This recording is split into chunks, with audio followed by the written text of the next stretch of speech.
And I will speak about some work I've done with Hamid Mahmoudi, who used to work with me in Finland, and he's now moving to Aston to give it to publish papers, and there's one recent archive. So I think this is a subject Uriel has never worked on, if you can hear me, Uriel. It has nothing to do with any of the sort of vague general areas of your activities, you know, solar physics, anything with... I have a lot of unconscious work. But Uriel is a great reader of the classics.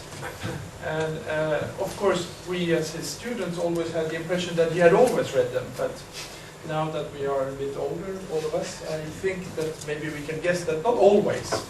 So I will talk about something which is extremely classical to at least part of it. But I didn't read the classics until very recently, not even until this summer. And also, Uriel is a great master and believer in doing perturbative expansions. And he is always motivated. He's always motivated to compute the next order correction. And I think that's something that at least I've learned from him, even though it looks messy and painful, and why should one bother? Often it is, one learns something, maybe not actually that actual coefficient is necessary or useful for anything, but by computing it one learns something else. It's one of Uriel's way of learning by doing. So since we have done a little bit of this, if you can look up from your iPad, Uriel, I would be very happy to tell you about this.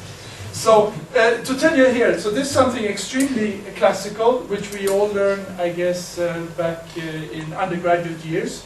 There's this important model of magnetism called the Ising model, and which is especially popular if you have, at least in recent times, if you think of this, the context of glassy systems. So these JIJs, unless otherwise specified, should be some random couplings. And it's a quadratic coupling between spin I and spin j, and there is a bias or an external field on spin I.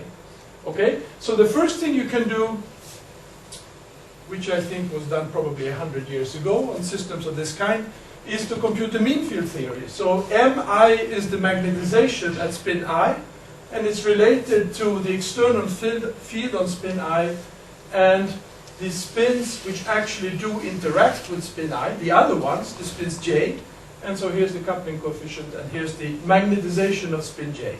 And it's a mean field because this is not taken as a fluctuating quantity, but it's taken as the mean magnetization of spin j, okay? So now this is something which was published something like 33 years ago, when I was still a young boy. And that computes the next order correction.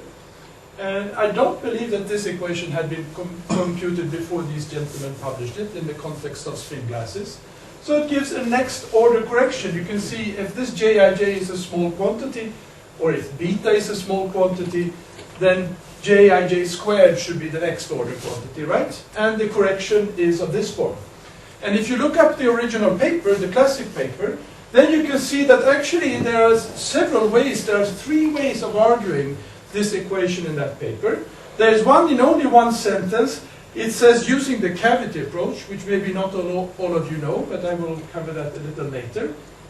And then expand in J. So it's straightforward, it can be done. You can expand in J directly, and how would you do that?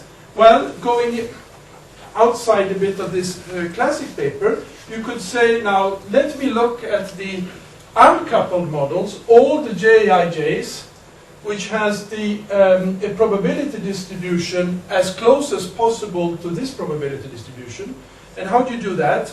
By minimizing the Kullback-Leibler distance. And that turns out to be finding the uncoupled model which has the same magnetization as the coupled model. And then you expand these equations in the small parameters, which are the Jijs, and in this way you can get this equation, okay?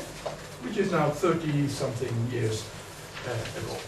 And usually this is known by the acronym TAP, and there's yet a third way of doing it by looking at this as the Onsager back reaction that you have to correct this field for when you So that goes back already to the start of the cavity approach.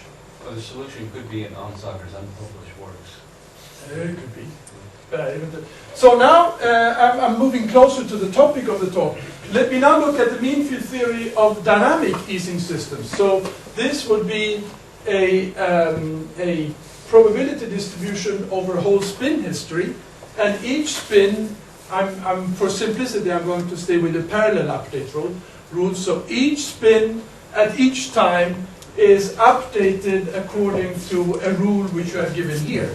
So you have to, each spin I chooses to be up and down with the probability which depend on an effective field of spin I.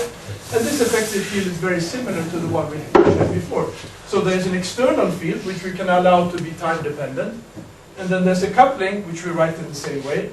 And then there's the value of the spin, the driving spin at the previous instant. And you can generalize this to asynchronous update rules and to random sequential update rules, which are almost asynchronous and so on.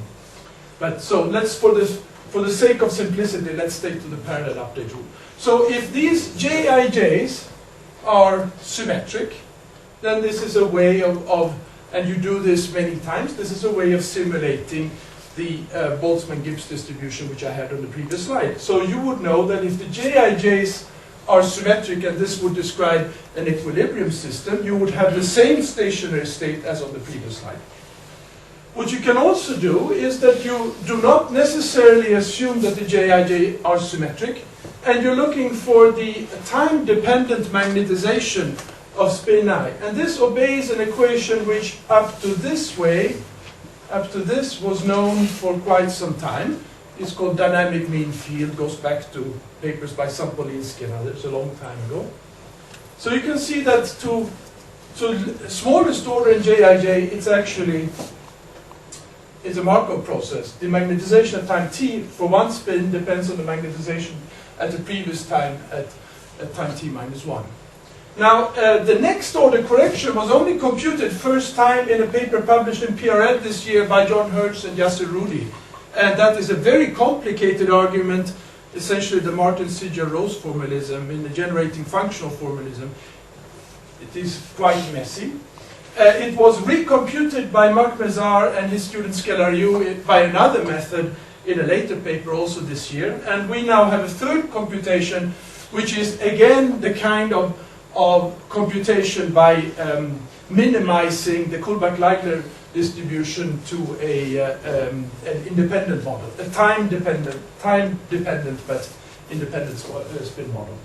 So basically this is Glauber dynamics for the Ising spin glass. Yes. Yeah, but let's say the non-equilibrium Ising spin glass, the interesting case. So you can notice here that it's the Jji squared, even though we haven't assumed that J is actually symmetric. So if you would stay from the tap formalism or the cavity formalism, you would expect that you'd have Jji, Jji. I mean, you'd have the symmetric product of the two, but that's not what you get. Okay? So this can be computed by 3 different ways, where I would say that both the one of us and of Hertz and Rudi are expanding in J's, and then the one of Mézard and Scelariu is using the cavity approach for the full, and that's only for the fully asymmetric interactions. But in that case, it's another application. So I think it's quite interesting that this one, which is a very interesting and sort of non-obvious feature, is that we're looking at the second order correction in the small quantity, but we are still having an effective Markov process because it only depends on the spin values one step before. Which is not obvious at all. Okay. So, what else can you generalize from equilibrium to non-equilibrium? Is, well, can you do something else? And, well, recently quite popular subject in statistical physics, which I will have to sort of pass over a little bit briefly, but if you want to compute marginals of spin systems or systems of coupled variables, and if these couplings, if you draw them out on a graph, if they are of the almost locally tree-like kind. So it works very well. In fact, it works perfectly if the interaction graph is a tree. And then it works more or less well depending on how tree-like the graph is. Then there is a family of methods which are usually known as belief propagation or BP, but they also have other names, and which allow you to compute by also a deterministic method like mean field. So it will be much faster than Monte Carlo, but a bit computational, a bit more complicated, but also much more accurate than mean field. So in essence, you have to assume that you have a discrete state space of each variable, or you are in another kind of theory, which I will skip. And then you assume that the Hamiltonian is a sum of local terms, where each of these terms only depend in this set of spins, which are the argument of the energy function EA, is a small set. And then, of course, you are interested in, for instance, the marginal distribution over one of those variables, and then that is, of course, by definition, the sum over all the other variables, and then e to minus beta HOS. Okay. So what you make is the main assumption is the following, which you can check that it's exact on a tree, namely that the total probability distribution, this one, I mean, which would be this one without summing, that it can be written as a product over the joint probability distribution over the interaction variables. And then you have to normalize, because you're overcounting the degrees of freedom, so you have to, this is the marginal distribution over the set of variables interacting in the same interaction. And so then it's multiplied over all the interactions. And this is the marginal over one variable pi. So if this one actually has di variables interacting, then you're overcounting the degree of freedom. So you have to well, actually, if one variable is interacting with di energy terms, then you have to divide by this time raised to di minus 1. So that's the sign of the.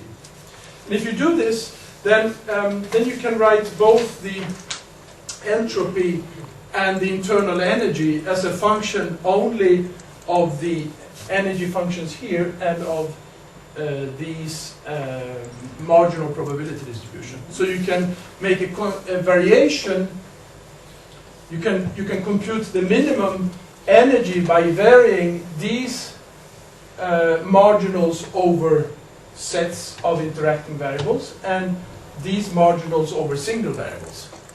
Okay, so then you can run that crank, but these minimizations cannot be independent because they must satisfy a compatibility condition. If you look at the marginals over all the variables which are inside one interaction, and you sum of all of them except one, then of course you have to have the marginal over that interaction. So it's not a unconstrained minimization. There's this large set of constraints which are from every function, well, between every function and every variable which is an argument of that function.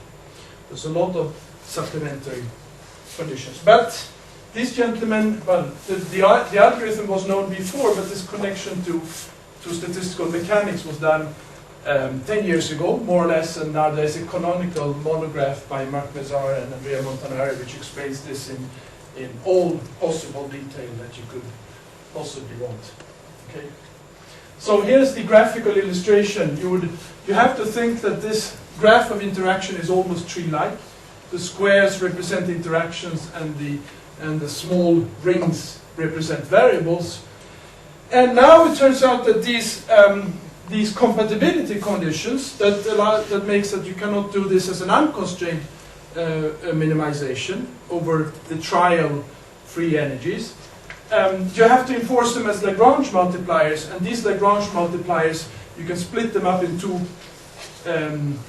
components, and you can write them finally, or you have the following algorithmic consequences of the previous assumptions. So one of them is that the marginal distribution over one variable can be written, here is a normalization constant, can be written as a product over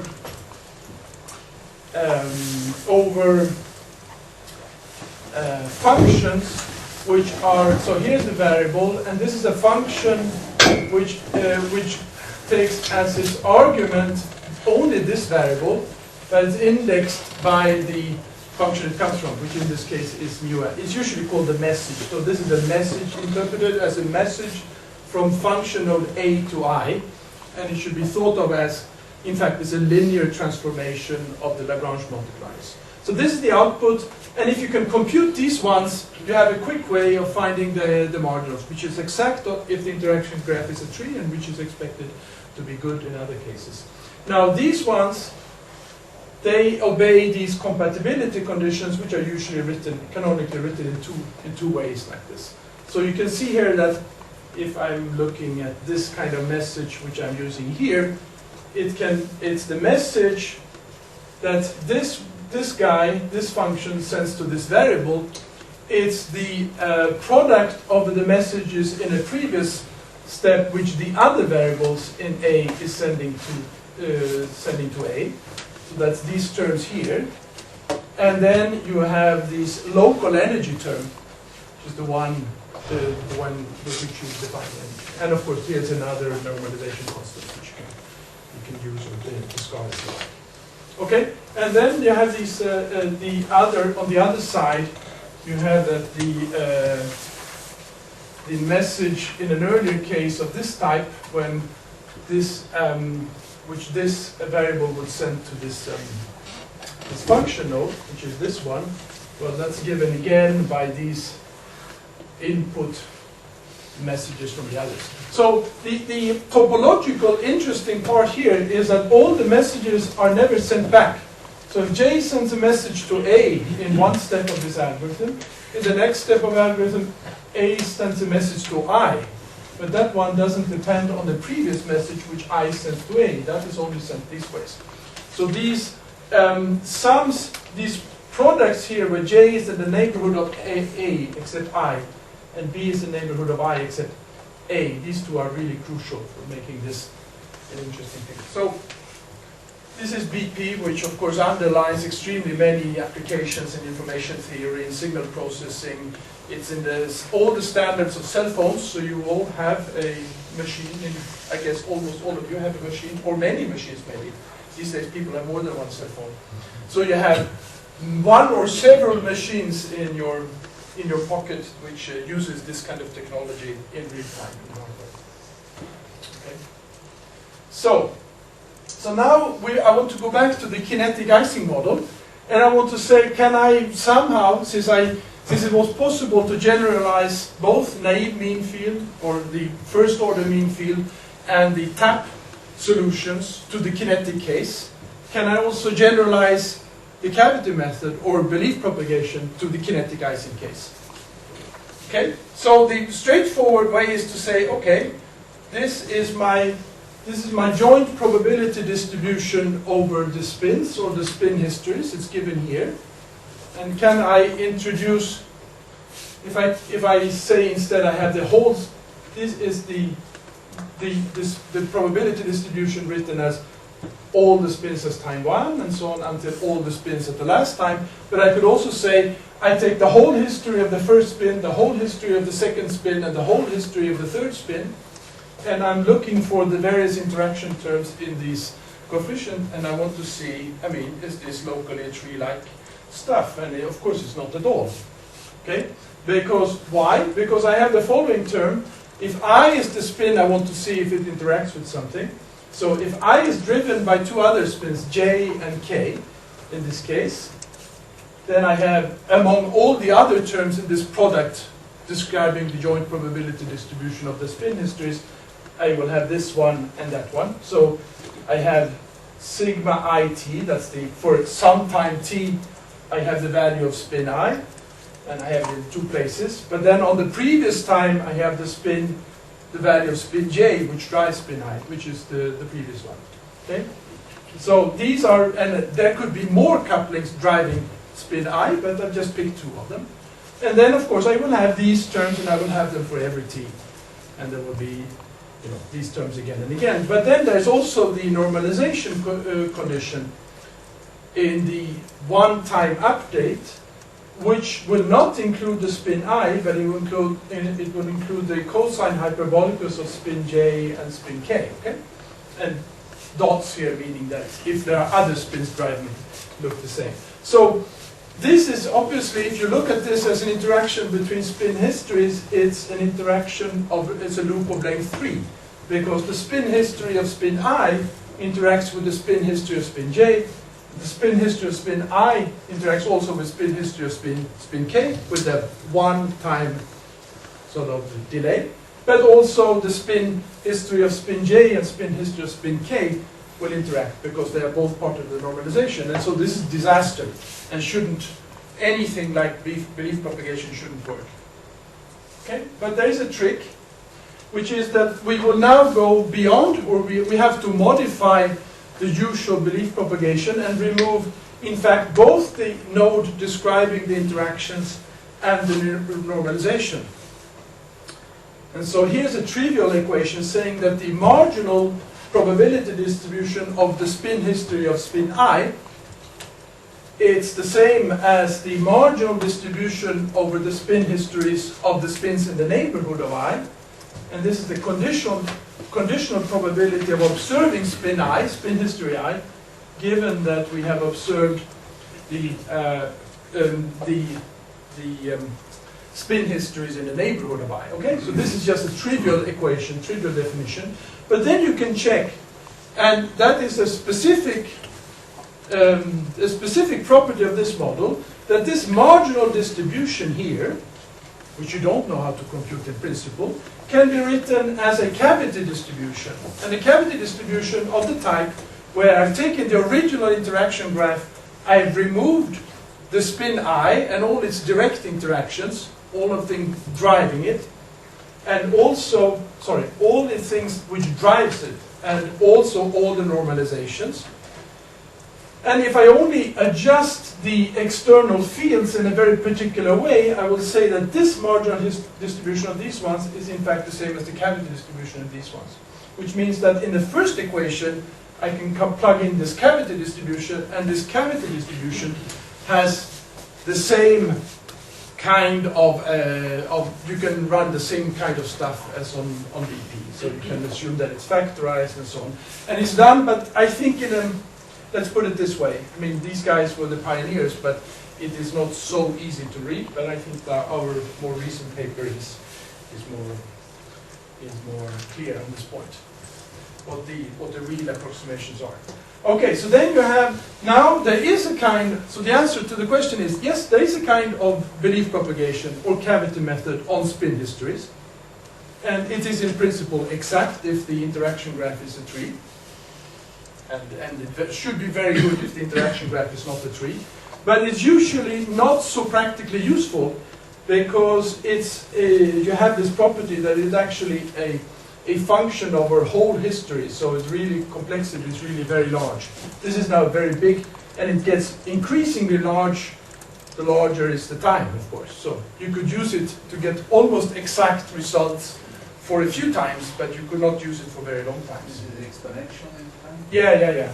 Yes, because there is the, look, I mean, how many, n is the number of nodes, l is the number of links, okay?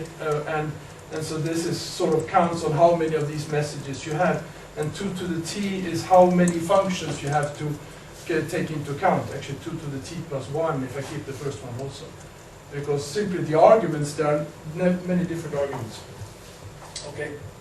So I think there would be, there is presumably an opening for different kinds of approximations at this stage. But the simplest approximation that you can make is to assume that these messages that come into the cavity method are actually factorized over time. Okay, this is a gross approximation, but it allows for making the rest of the analysis rather explicit. So in that case, you have the following, in general, two-step Markovian process. Yeah. for the magnetization, this is the message, but the message, of course, is essentially, for Boolean variables, that would be essentially the magnetization. Can be parameterized by the magnetization of this individual spin at time t. Some kind of magnetization I to j, okay? So it's a conditional magnetization. And this one depends both on things which are one step before and actually on something 2 steps before. And so fully asymmetric networks is a special case, and then actually the whole, this last stuff drops out, as all that's pointed out by us and by Mizar and others, okay? So there is something here. Okay, and now the question is, how good is it? So here we want to compare first, these are standard diluted Sherrington-Kirkpatrick models. There is a C parameter, which is the average connections per node, in this case 3, and you're looking at an epsilon parameter, which is the asymmetry interaction. So epsilon equals to 0 is a completely asymmetric interaction. If I drives j, then j never drives I. And this means that the previous equation actually simplifies more, and the assumption of factorization is not a serious one. Then this one, the red one is the epsilon equals 0.5, which is halfway symmetric, halfway asymmetric, and the epsilon equals 1, that's the one we started with. That's the fully symmetric interaction. So you can see, and here beta would be the overall temperature, and here's the question of how does it, what is the difference in the total magnetization, is what these graphs show, to a Monte Carlo simulation. And we can see that, especially for the fully asymmetric, the dynamic cavity is much, much better. It gives essentially zero